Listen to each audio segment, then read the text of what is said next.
Aí a história do Evangelho no Lar era para ser um estudo familiar sobre o Evangelho de Jesus, né? E tem pessoas que fazem aleatoriamente, abrem o livro e onde parar vai conversar. Oi, prima. Boa noite. E tem pessoas que fazem isso, né? Aleatoriamente abre o livro, aonde parar vai fazer aquela leitura e conversar, tentar tirar algumas conclusões sobre o ensinamento que consta no Evangelho. E outras pessoas vão seguir um estudo capítulo a capítulo e tal.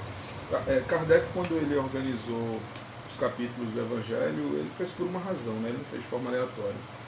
Aí eu prefiro estudar capítulo a capítulo. E independente das pessoas que chegam, que saem, seja as pessoas da casa, seja convidados, ou até quando você está sozinho, aí aquelas informações vai ser adequada para quem está precisando ouvir, sei lá. Aí hoje, boa noite pessoal. E aí, cunhado? Bem-vindo aí à live.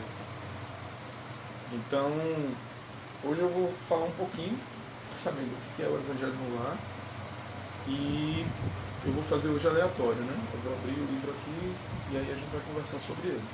Aí, bem-vindo, gente.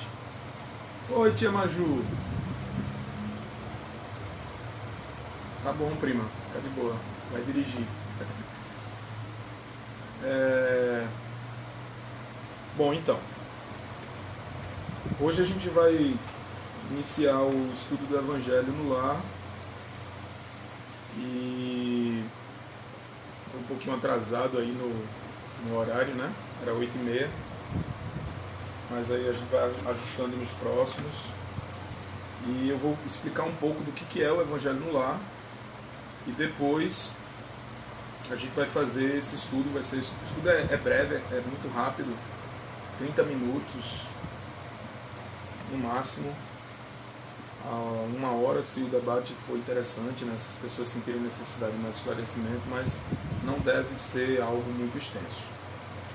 E o que é o Evangelho no Lar, né? Então, o Evangelho no Lar é o estudo, familiares, amigos, pessoas afins, encarnados e desencarnados, que se reúnem naquele momento em busca do conhecimento contido nos ensinamentos de Jesus através do Evangelho. No meu caso específico, à luz da doutrina espírita, mas a gente também traz aí as nossas experiências de vida, outros textos, né, de outras orientações religiosas, né, do budismo e de qualquer outra que venha contribuir com o objeto de estudo daquele momento. A gente busca fazer o Evangelho de preferência no mesmo dia e horário. É meio que um compromisso que a gente assume com a espiritualidade amiga, não é? Que vai designar os mentores espirituais, né, adequados para nos assessorar durante o estudo, a fim de que a gente tenha melhor proveito, né, do que a gente vai estar estudando.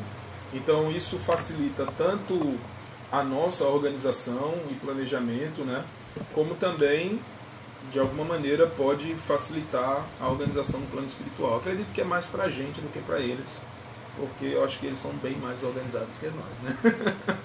Então, para a gente se disciplinar, para a gente não deixar a coisa escapar, a gente tenta fazer o estudo no mesmo dia, no mesmo horário, fica mais fácil. Bom, quais são os benefícios, né, de se fazer o estudo do Evangelho? Primeiro, que a gente vai estar tendo acesso a um material muito rico e e amplo no que diz respeito às leis de amor e caridade, né? Então ajuda a gente a refletir sobre a nossa conduta enquanto ser humano, né? Enquanto filho de Deus, que está vivenciando essa experiência aqui na Terra, e ao mesmo tempo, de alguma maneira, faz com que a gente eleve nossa frequência, né? Faz com que a gente sintonize com as altas esferas, emanando uma energia positiva, de vibração positiva em nosso entorno. E há quem diga aí que isso, uma casa que realiza o estudo do Evangelho no lar, ela consegue atingir um raio de ação, né, de luz, que é capaz de iluminar o bairro inteiro, assim. Então é uma energia muito, muito poderosa, que é a energia do amor, e ela vai estar sendo amplificada e tocando os corações de todas as pessoas que estiverem nesse raio de ação do qual a gente se encontra como epicentro, né? Como ponto do foco da ação desse raio. Eu sempre coloco uma garrafinha com água, tá? Normalmente próximo a mim, mas tanto faz onde você vai deixar, e também um copo com água, tá? Por que isso, né? Bom, o copo com água é para eu beber. Mas a água que está na garrafa também é para eu beber. Mas enquanto a gente está fazendo esse trabalho, enquanto a gente está fazendo esse estudo, a equipe espiritual ela está presente, né? Mesmo que a gente não consiga ver, a equipe espiritual ela traz para a nossa casa pessoas, espíritos desencarnados, que tanto vão nos auxiliar no trabalho, como também vão vivenciar o estudo, né? Vão também experimentar e beber dos ensinamentos que vão ser tratados naquela noite, naquele dia, enfim, naquele horário. E aí, nesse tempo, a espiritualidade amiga ela fica energizando a água, né? Fluidificando, como a gente chama. Ela vai fluidificar a água, e essa água ela vai meio que se tornar um remédio espiritual. Então a água que eu estou usando aqui, além de matar a minha sede, ela vai estar me trazendo esses benefícios que a espiritualidade amiga vai estar trabalhando, e a água da garrafinha eu vou bebendo ao longo da semana até o próximo Evangelho no Lar, que provavelmente será na próxima quinta-feira. Tá? Então essa é a razão da água estar aqui. Eu estou também com a amiga Bárbara, deixa eu mostrar ela aqui, que ela está super gentil em participar, né? Bárbara está aqui para... Na verdade eu peguei ela a forças. Ela está hospedada aqui em casa e... Pô! Caiu de ficar no dia do Evangelho. No dia certo. Ela não é obrigada, ela tá porque quer. Né? Não é? Fala o contrário, você vê. Tá me beliscando aqui, ó. Fala o contrário que você vê, você dorme aqui hoje. Então vamos lá. Hoje eu vou fazer o estudo, nós vamos fazer o estudo do Evangelho de forma aleatória. Então, para todo o trabalho de Evangelho no Lar, a gente tenta, primeiro a gente faz uma oração, né, de início, e a gente também tenta fechar com uma oração. Então eu vou iniciar essa oração, e Bárbara, se sentir à vontade no final, pode fechar, tá? Então vamos lá. Pedir para que... Oi, irmã. Minha irmã tá na live. Pedir pra... Bom, tem um monte de gente legal aqui que eu conheço. Marluce, Primo, Gustavo. Nossa, tem muita gente. Isso aí, pessoal. Bom, então vamos lá. Shirley tá aí também. Então vamos lá, iniciar, né? Então, para quem for participar, para quem quiser entrar em sintonia, quiser fazer a mesma coisa, pegar uma garrafinha de água, não é? Colocar próximo a você, Eu vou esperar aí uns segundos aí para vocês fazerem isso, mas não tem problema de fazer durante a oração. Aliás, não tem problema, não tem regra para nada aqui. A espiritualidade desenrola tudo. A gente atrapalha muito. Então vamos lá. Então, bom, todos os irmãos e irmãs que se encontram aqui presentes, que possam agora, né, se quiserem, fechar seus olhos, respirar profundamente, com calma, se livrando um pouco das complicações do dia a dia e mentalizando o nosso amado Mestre Jesus. Que a cada respiração a gente possa ir se sintonizando e cada vez mais de Jesus, nosso mentor e amigo. E a Ele, por intermédio dele, solicitamos ao nosso Pai, causa primeira de todas as coisas, a expressão mais genuína do amor, da justiça, que Ele possa permitir a presença dos trabalhadores de Jesus na casa de cada um de nós, facilitando o nosso trabalho e o nosso estudo, permitindo que nós possamos compreender a palavra de Jesus e pô-la em prática no nosso dia a dia, na nossa vida. Então, em nome de Jesus, vamos iniciar o Evangelho no Lar. Estava falando antes, para quem não estava aqui no início, que algumas pessoas fazem o estudo do Evangelho capítulo a capítulo, outras pessoas fazem de forma aleatória. Hoje, em particular, eu vou fazer de forma aleatória. Vou abrir o livro aqui a esmo e na parte que parar a gente vai fazer leitura e conversar um pouco sobre o que tiver aqui para ser lido.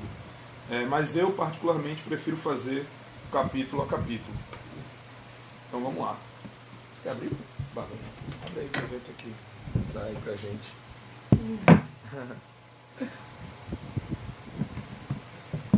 Muito bem. Aqui. Muito bem. Bom, o assunto que caiu aqui, nossa, ele está no capítulo 13 do Evangelho segundo o Espiritismo, que tem como tema que a sua mão esquerda não saiba o que faz a sua mão direita. E a gente vai ler o item 7, que tem como tema convidar os pobres e os estrupiados a ajudar sem esperar recompensa. Esse capítulo ele tem 2 itens só, é o item 7 e o item 8, e a gente vai fazer exatamente o estudo desses 2 itens. Então vamos lá, item 7. Jesus também disse para aquele que o tinha convidado: quando você der um banquete, não convide seus amigos, nem seus irmãos, parentes ou vizinhos que forem ricos, para que não aconteça que também eles o convidem, retribuindo assim o que receberam. Quando oferecer um banquete, convide os pobres, os aleijados, os mancos e os cegos, e você será feliz, porque eles não terão como lhe retribuir. Sua recompensa virá nas encarnações futuras. Um daqueles que estava à mesa, tendo ouvido essas palavras, disse a Jesus: feliz daquele que comer o pão no reino de Deus. Essa passagem está em Lucas, capítulo 14, versículo 12 a 15. Item 8. Jesus disse: Quando você oferecer um banquete, não convide seus amigos, mas sim os pobres e os estrupiados. Essas palavras, que parecem absurdas, se levadas ao pé da letra, são sublimes quando entendemos o seu verdadeiro sentido. Jesus não quis dizer que, em vez dos amigos, é necessário reunir à mesa os mendigos da rua. Sua linguagem era quase sempre figurada, e para os homens daquela época, incapazes de entender as sutilezas mais delicadas do pensamento, eram necessárias imagens mais fortes, como, por exemplo, convidar estrupiados em vez de amigos. A essência do pensamento de Jesus se revela nessas palavras: e você será feliz, porque eles não têm com que lhe retribuir. Isso quer dizer que não se deve fazer o bem pensando em uma retribuição, mas sim pelo simples prazer de fazê-lo. Para tornar clara a comparação, Jesus diz: convida os pobres para o seu banquete, pois você sabe que eles não podem lhe retribuir. E por banquete é preciso entender não a refeição propriamente dita, mas a participação na abundância daquilo que você desfruta.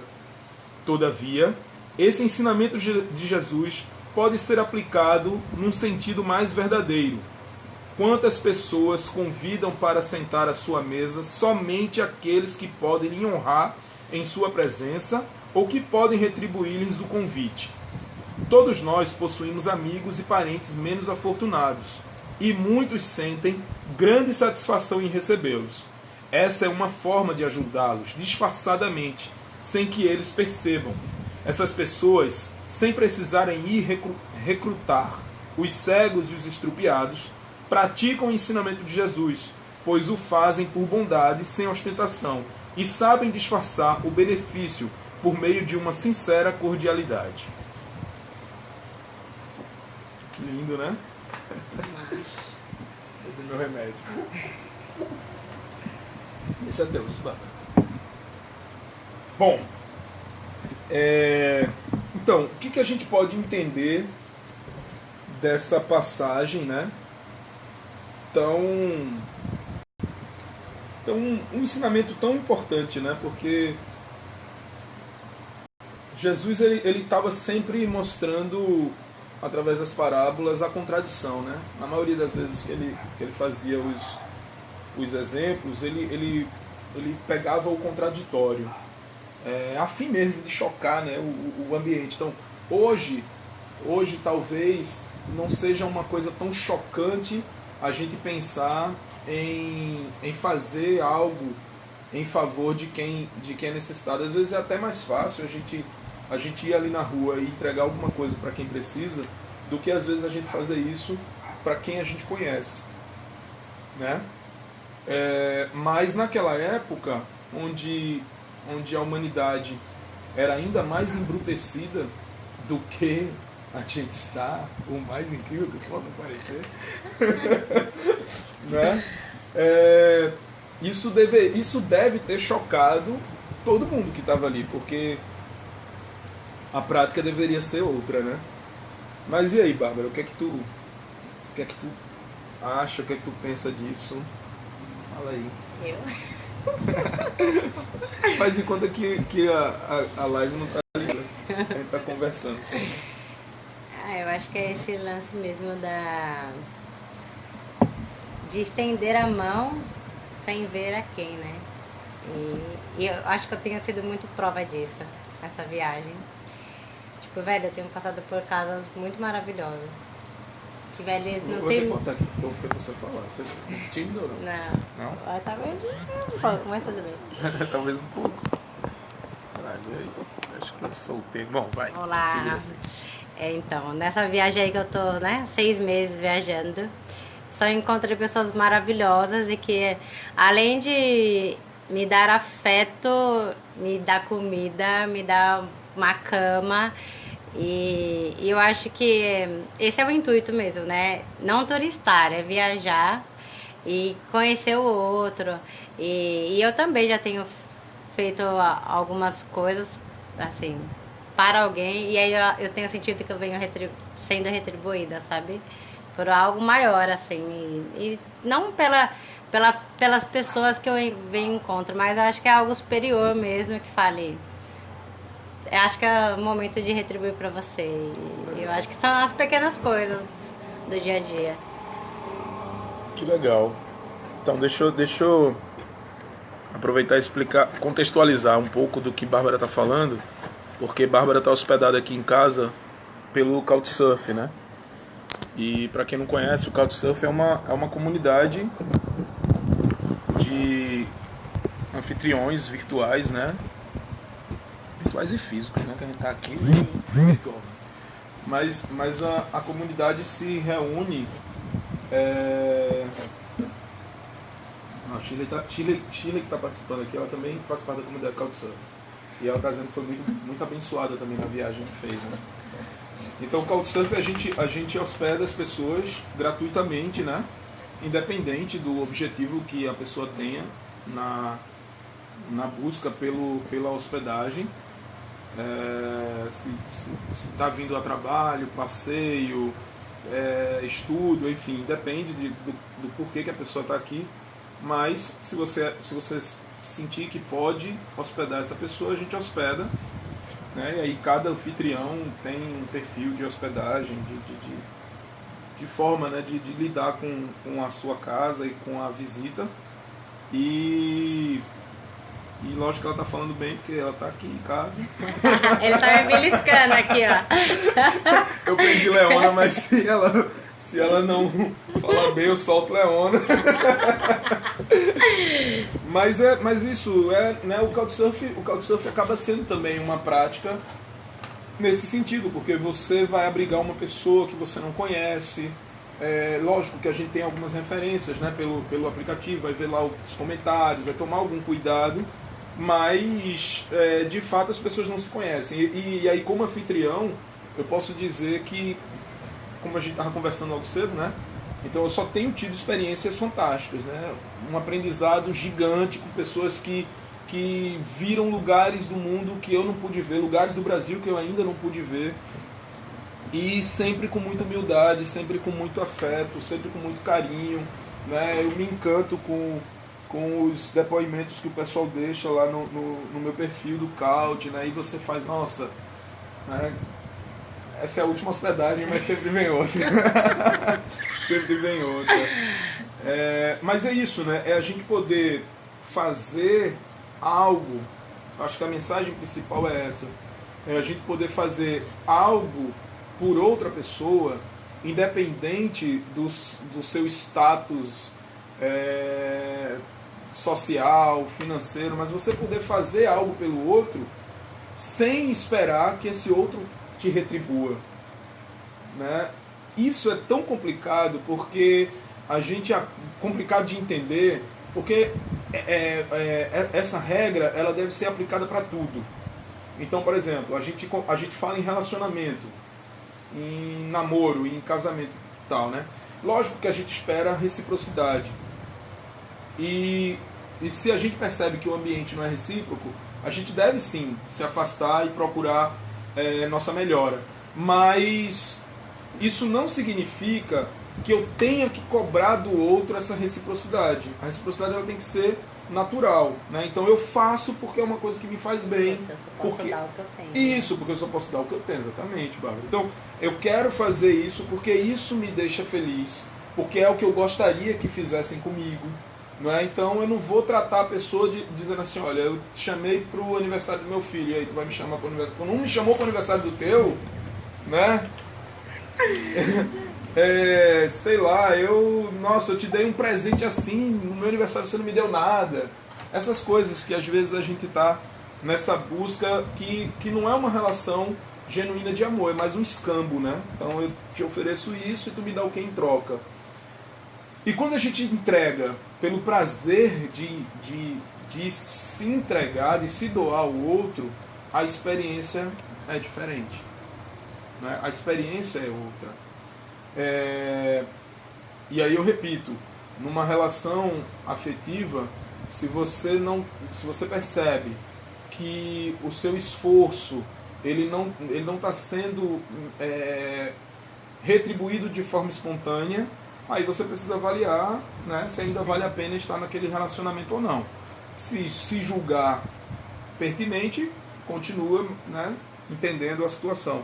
Se achar que não, se afasta, mas tenta não cultivar pelo outro sentimento de rancor, de raiva, de ódio, por ele não ter atendido as suas expectativas, né, as nossas expectativas. E tenta seguir bem, né, ficar bem ali, entender que o amor ele vai muito maior do que a relação da convivência no lar. Eu tenho percebido casais, por exemplo, que vivem muito bem, cada um na sua casa, né, respeitando os espaços, os momentos, estão casados assim, ou relacionamentos abertos, ou qualquer outra forma de relacionamento que a humanidade possa criar e se sentir feliz naquilo que julgaram ser pertinente para aquele momento em que estão vivendo. E aí a gente vai para a relação de filho, de pai, de mãe, né, de tudo, assim, de amigos, né, de repente você pode ter um amigo que você se doa para ele, está sempre disponível a ajudar, mas nem sempre essa pessoa está disponível a te ajudar. É como se você fosse uma fortaleza e nada te abalasse, então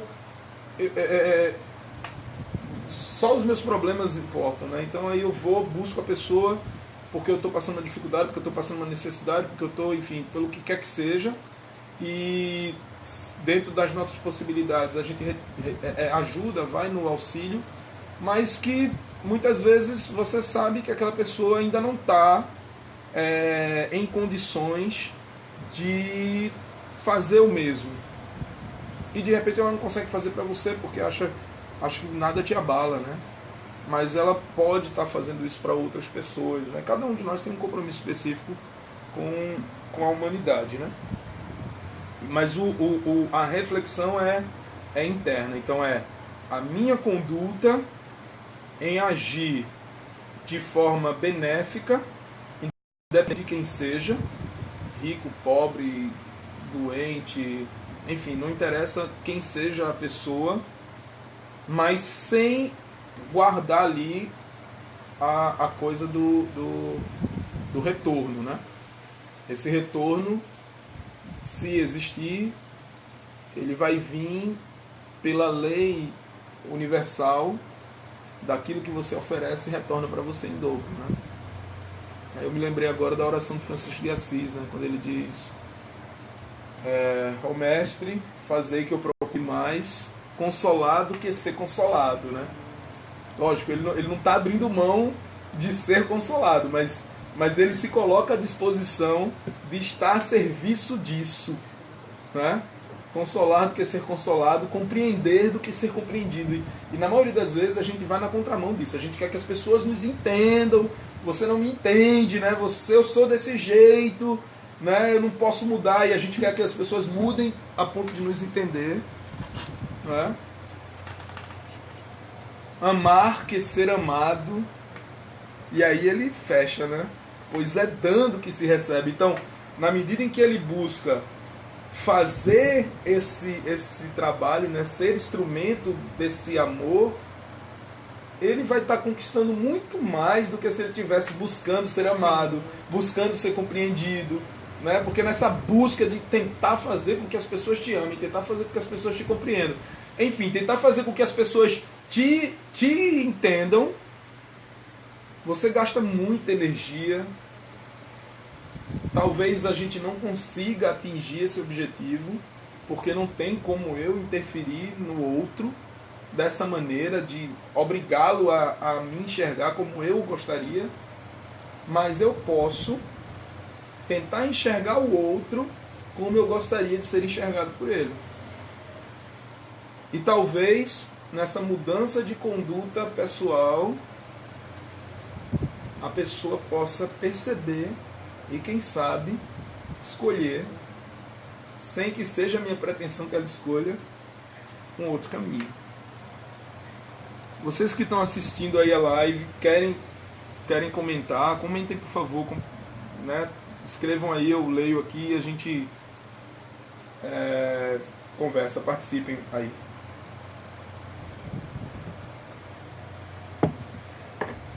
E aí? Estão tímidos? Meu sogro entrou na live. Uma coisa que eu descobri é que a gente juridicamente, você se separa do companheiro da companheira, né? Isso é jurídico. Mas do sogro e da sogra, não, você não separa. Não, olha só que legal. Maravilha, porque o pai da mãe dos meninos, né? É um cara massa, assim. Me ajudou em muitas coisas. E sem esperar nada em troca. A companheira dele também, Dona Nancinha, essas são duas pessoas que eu tenho um carinho muito grande. Acho que é importante separar. Tem que separar, mas manter, porque essa é uma história, né? É, claro. Não, eu toquei no ponto da separação porque ele entrou aqui fazer uma rasgação de seda para ele, mas a forma como que eu e Gisele tem conduzido esse processo tem sido muito madura, sabe? Lógico que a gente se reserva a uma certa distância para que ninguém se machuque, evidentemente, mas a gente conversa, né? A gente tem os nossos filhos, então isso a gente tem conduzido de uma maneira muito, muito, muito agradável, pelo menos eu acho que para mim e para ela a gente tem conseguido ser bem feliz nessa experiência. Que é o mais importante, né? Com certeza. E eu tenho uma admiração muito grande por ela, assim. Pra mim ela é uma mulher poderosa, entendeu? Fantástica, guerreira pra caramba, inteligente. Nossa, ela é top, é massa. Então, pessoal. Bom, se ninguém quer se manifestar, né? Eu que tô aqui. Pois é, Marluz. Bom, a gente... Eu vou aproveitar o seguinte. Nessa parte a gente meio que concluiu, eu acho, né? Se ninguém quiser fazer sei lá, colocar algum ponto de observação, alguma interpretação diferente. Shirley está dizendo que a reflexão foi excelente, ajudar o próximo nos faz crescer bastante. Evelyn deve ter entrado agora. Oi, Evelyn. A gente está fazendo estudo do Evangelho, Evelyn, e a gente está estudando uma parte do Evangelho aqui que fala sobre ajudar sem esperar recompensa. E aí a gente fez a leitura aqui e a gente tirou esse entendimento, né, de que a gente deve agir para o outro como a gente gostaria que agissem com a gente, sem exigir do outro ou agir de maneira descompromissada com o sentimento de retribuição. Então aquela pessoa eu não tenho que esperar que ela me retribua, né? Marluz está dizendo aqui, ó, acho que meu trabalho, Rei, faço isso sempre. Sempre me doar, ajudar as pessoas, sou assim. Então, a Marluz, ela trabalha na área de saúde, né? Então, lógico que é o trabalho, ela foi a profissão que ela escolheu, mas a sensibilidade de você escolher como profissão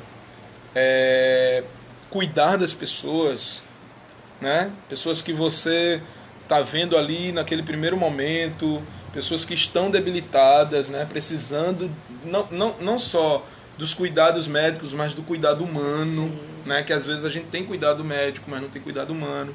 E Marlúcia, ela está dizendo aqui pra gente que faz isso. Eu acredito que sim, Marlúcia. Eu acho que o caminho é esse mesmo. Empatia, né, Shirley? Pois é, empatia. Você se colocar no lugar do outro, né?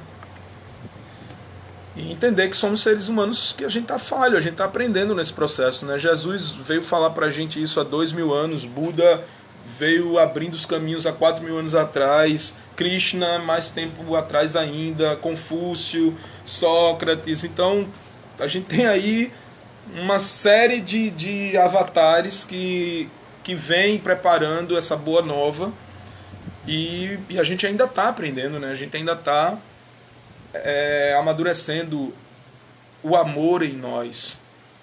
Eu vou aproveitar então e vou ler mais essa parte, porque quando Bárbara abriu, eu senti vontade de ler esse lado de cá, mas ela sugeriu esse lado de cá, então a gente fecha, né? Parceria. A gente fecha junto aqui, então. Bom, essa segunda parte é o item 9, né, do mesmo capítulo, que a sua mão esquerda não saiba o que faz a sua mão direita, e é a instrução dos espíritos. Para quem... Opa, tem mais gente aqui falando. Antes de eu ler, eu vou ler o que vocês estão dizendo aqui. Menezes está falando assim: eu acho que o primeiro a se beneficiar da luz é quem a emite. Então fazer o bem por si só já traz uma recompensa imensa. Com certeza. Quando a gente acende a lâmpada, né? O primeiro a ser iluminado é quem está riscando fósforo ali, né? Deixa eu ver aqui. Nanara está falando o seguinte: o egoísmo está muito presente no ser humano. Muitas vezes não compreendemos o verdadeiro sentido da reciprocidade, por exemplo. Então, eu não sei se tu estava, Nanara, no iniciozinho, quando eu falei de reciprocidade. Lógico que quando a gente fala em reciprocidade, a gente tem um entendimento de receber do outro na mesma medida em que eu ofereço. Então, isso é recíproco, é gostoso, lógico que é. Pô, você chega pra pessoa e diz eu te amo, e a pessoa diz eu também. Nossa, massa, né? Você liga pra pessoa e eu tava pensando em você, eu também tava. Enfim, isso é bacana, mas a gente também precisa entender que o outro é um indivíduo, tem o seu momento, e pode, por alguma razão, não estar na mesma sintonia que a gente. Isso pode ser uma coisa temporária, isso pode ser uma coisa permanente. E aí, as pessoas envolvidas naquela situação é que precisam ter a maturidade para poder dialogar e encontrar e ver o que tá acontecendo, né? Mas a grande questão aqui é de você poder agir com o outro como você gostaria que o outro agisse com você, sem estar esperando necessariamente que ele faça isso. Por isso que isso é tão difícil, porque a gente cria expectativas no outro, nos outros, né? A gente cria essa expectativa. E quando a gente se coloca no lugar do outro, a gente pode... Bom, eu tô falando isso porque eu não sei se eu entendi muito bem a tua colocação, tá? E aí você reforça aí. Mas, por exemplo, nem todos os dias a gente tá bem, né? Hoje mesmo foi um dia que eu procrastinei o dia inteiro, assim, fiquei dentro do quarto a manhã inteira, né? Não tava nos meus melhores dias, não fui à praia, enfim, preferi ficar em casa. E aí é legal poder dar uma refletida também e dizer assim, pô, eu não tenho que estar o tempo inteiro sabe, no agito e tal, eu só não posso achar que isso é tristeza. Mas um momento de reflexão, um momento de análise, não é? E aí, quando eu faço isso, eu posso entender que o outro também tem esses momentos, e que possa ser que naquele momento em que eu vá falar com a pessoa todo cheio de expectativa, a pessoa pode não estar receptiva. E aí é por isso que a gente tem que analisar se é uma coisa de momento, se é uma coisa que está acontecendo constantemente, se está machucando, né? E se estiver machucando, não tem por que continuar se ferindo, né? Então, né, se afasta, conversa e vão seguir outras experiências. Tem mais gente por aí pra gente resolver problema, né? Deixa esse problema para uma próxima oportunidade, né? Até aqui eu avancei, aguarda, pausa, segue rumo. Se for de se encontrar de novo, continua. Se não for nessa vida, vai ser nas outras. Tomara que é feito. Eu dizia pra... Ô, Leandra. Era feito, eu dizia pra mãe dos meninos, eu dizia assim, olha, é melhor a gente terminar como amigo, porque aí na próxima vida a gente não precisa mais vir casado, velho. A gente vem como vizinho. Posso até te emprestar um açúcar. A pessoa, né? Tô aqui e tal, chega a vizinha, quer um açúcar, toma aqui um açúcar. Né? A gente se dá bem, eu não vou estar botando música alta pra incomodar ela. Essas coisas. Ai, caramba. E aí a gente vai, né? Fica como um vizinho, aí depois, na próxima existência, nem vizinho mais a gente vai, né? Já resolveu o problema, vai para mais longe, encontrar outras pessoas que tá com pendência, e aí a gente vai nessa. Não criar expectativas é um processo libertador. É difícil, mas com certeza libertador. Isso, a Nanara tá desde o início da live. Elas estão porque é difícil mesmo, a gente se engana e tal. É verdade, é verdade. A gente se engana. Mas a ideia é a gente agir e não reagir. A reação, ela é um estímulo inconsciente de preservação da nossa espécie. Ela é importante, principalmente no mundo primitivo. O instinto, né? Ele é crucial para a nossa sobrevivência. Mas nós já não estamos mais em um mundo primitivo. A gente já está no mundo de prova e expiação. Não é grande coisa ainda. Haja vista os políticos que nós temos. Mas já é um estágiozinho melhorado, né? Hoje em dia a gente já não mata. Quer dizer, ainda tem gente que faz isso. Mas a gente já não está cometendo tantas atrocidades, né? Tantos absurdos. A gente já tem um Estado de Direito, a gente já tem leis que, quando bem aplicadas, elas já ajudam bastante no nosso processo civilizatório. Ainda temos muita luta para realizar, né? Para poder conquistarmos mais coisas, mas estamos em uma situaçãozinha um pouquinho melhor. E aí já é o momento da gente agir, né? E aí a ação, ela é uma atitude consciente.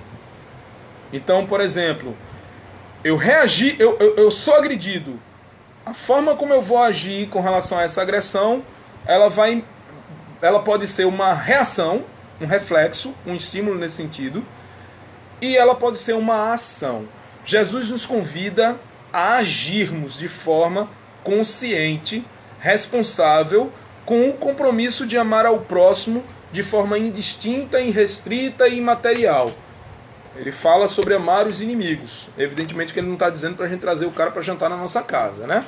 Mas ele está querendo dizer que a gente não desenvolva por ele aquilo que ele tem nutrido por nós. Basicamente isso.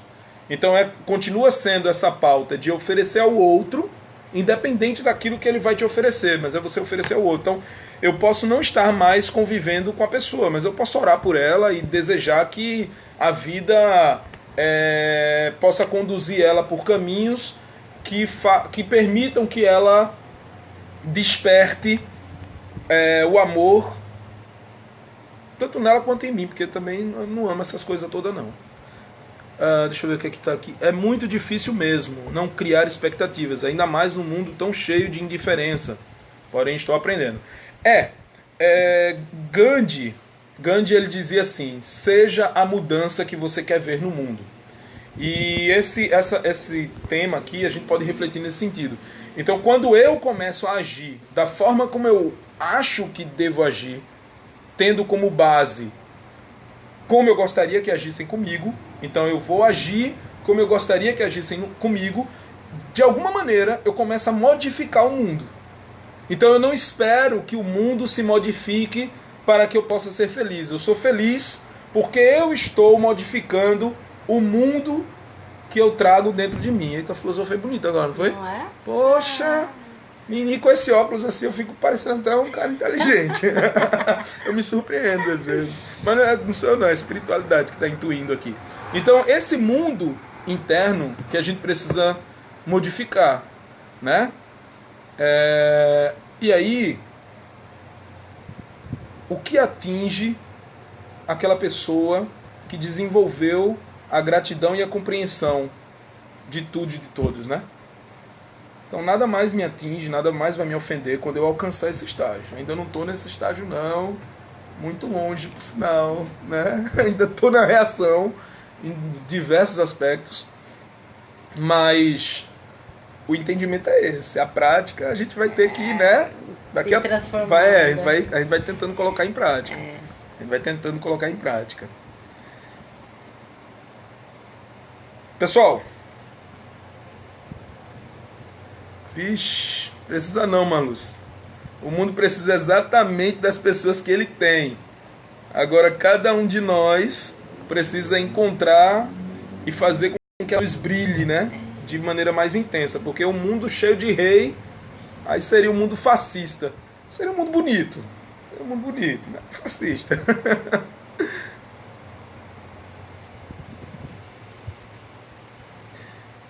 Olha, a ingenuidade, ela pode estar relacionada à não compreensão do todo.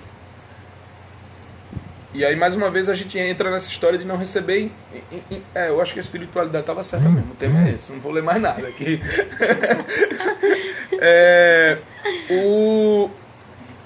A ingenuidade, ela pode estar relacionada em esperar alguma coisa em troca, não é?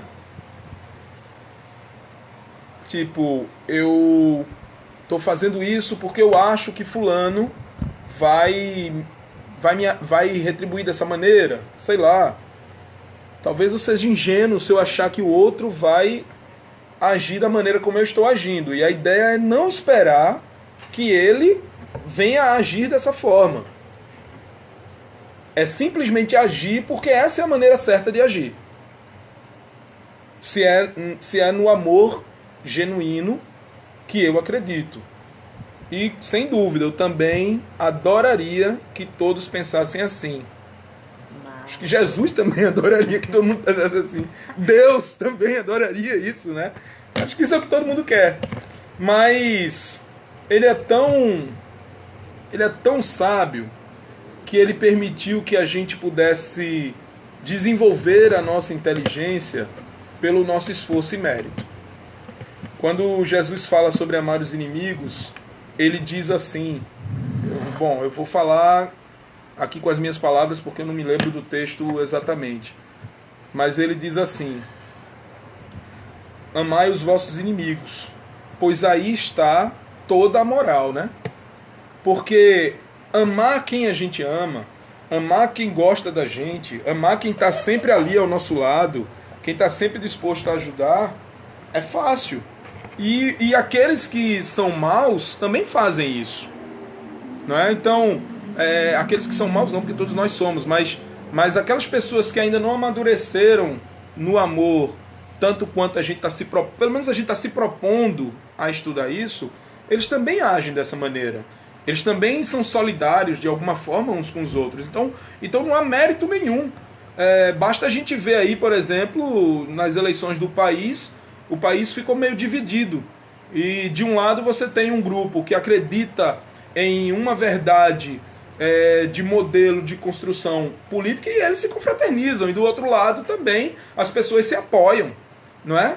O grande desafio é fazer com que esses dois lados possam coexistir, conviverem e caminharem em prol de uma causa mais única, né? Que seria o bem-estar social aí a nível de Brasil. Que seria pelo menos fazer com que a Constituição brasileira entrasse em vigor de fato e de direito, né? Então esse é o grande desafio.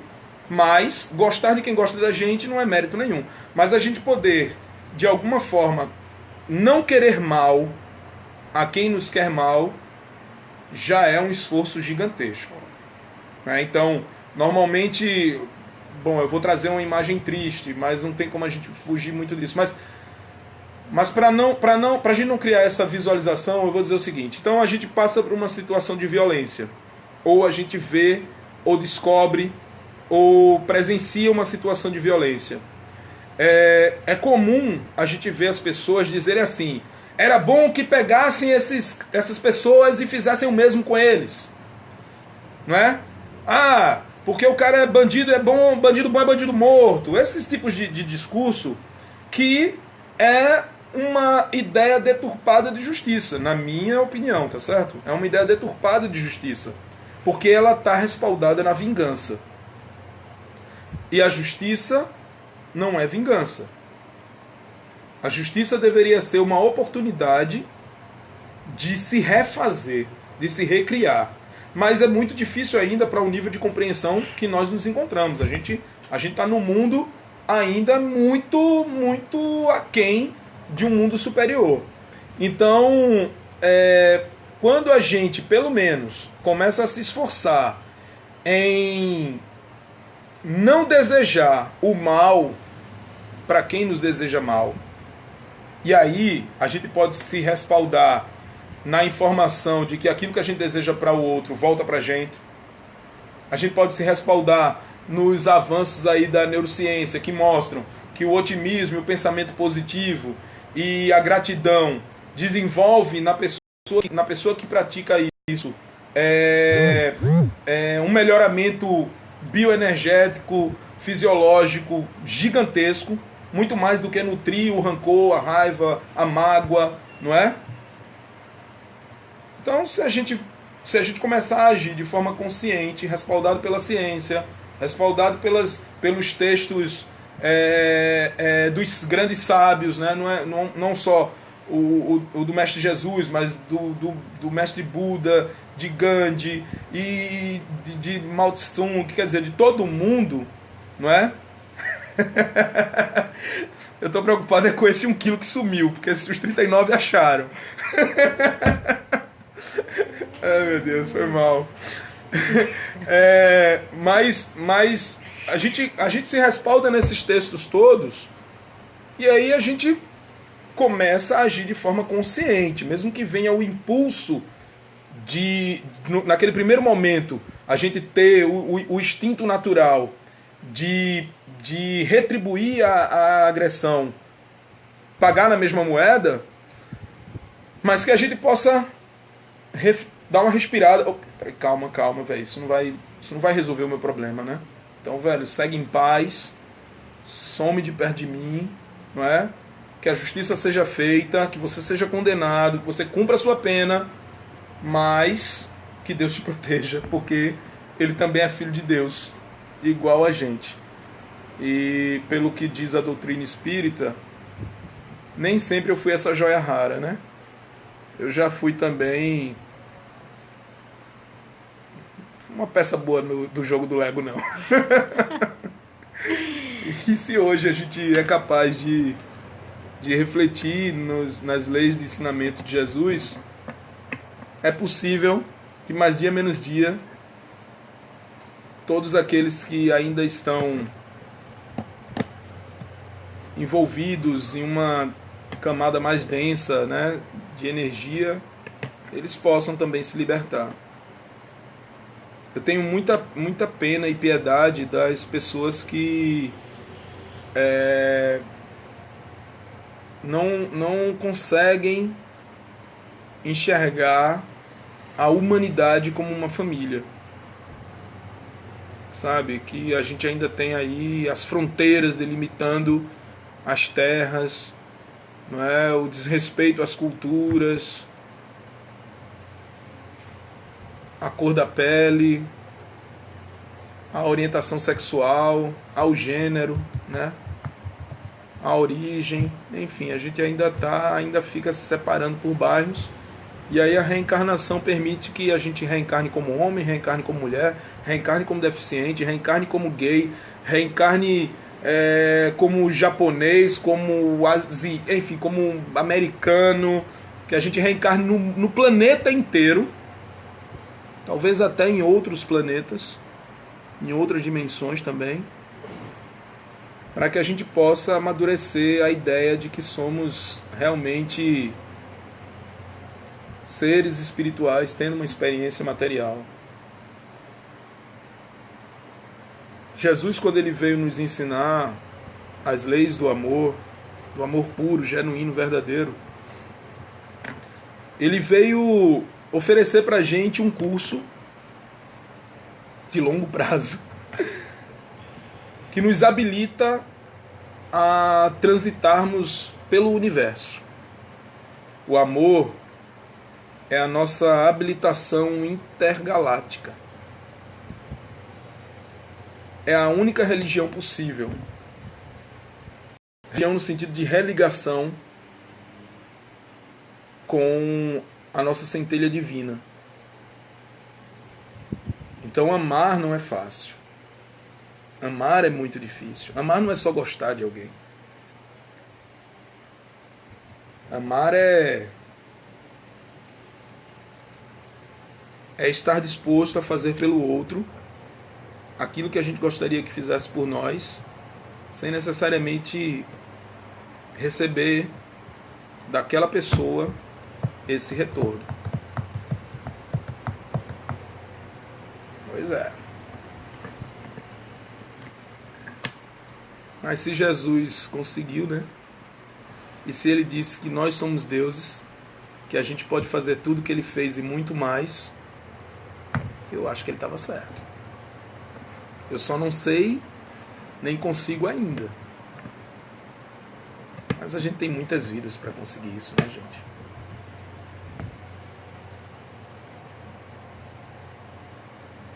É complexo, é extraordinário, é uma aventura fantástica. Viver é uma aventura fantástica. Viver é massa, né?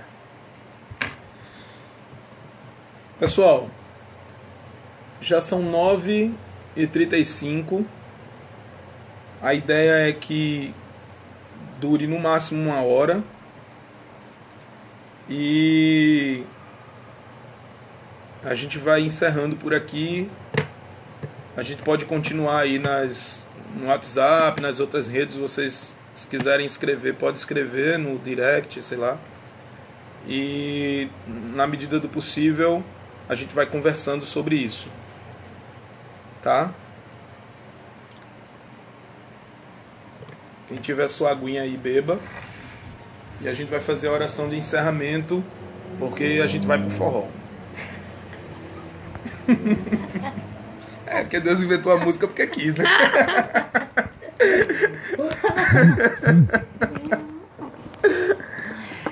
Ai. Bárbara, você quer fazer a oração? É? Então Bárbara vai fazer aqui, não, ó. você. Ah, eu vou fazer? Eita, ela me deu um golpe agora. Então vou fazer a oração aqui de encerramento, tá?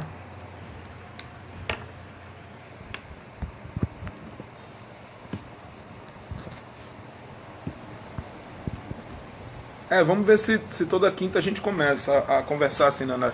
Eu preciso fazer essas coisas para poder me disciplinar a praticar, entendeu? Porque, nossa, eu também já tinha um tempo que eu não fazia o Evangelho no Lar, só estudando para as palestras quando sou convidado, né, nos centros, e aí eu não estava colocando como prioridade o Evangelho, mas hoje tá. E assim, para quem quiser, se sintam à vontade para vir fazer o estudo aqui na minha casa, né? Ou também, se preferir convidar, eu vou na casa de vocês, é até melhor que eu como de graça. Eu não estou esperando nada em troca, mas assim, se tiver um bolo, um café, um bolo. É de 8h30, mas eu posso chegar às 7 para jantar. Não que eu esteja esperando alguma coisa em troca, né? Nada disso. Então, eu vou fazer a oração de encerramento, tá? Vamos então acalmar nossos corações. Pensar mais uma vez no Mestre Jesus. Então, vamos lá.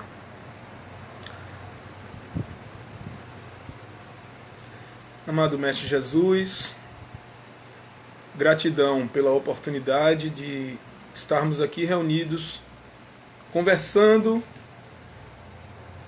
sobre os teus ensinamentos, buscando o entendimento e solicitando a força necessária para colocar em prática esses ensinamentos que ainda são tão difíceis para nós. Às vezes nem tanto de compreensão, mas com certeza de execução. Mas que não nos restem dúvidas de que esse é o caminho mais acertado. Esse é o caminho que vai conseguir fazer com que o nosso mundo se torne um mundo cada vez melhor. Quando nós não mais estivermos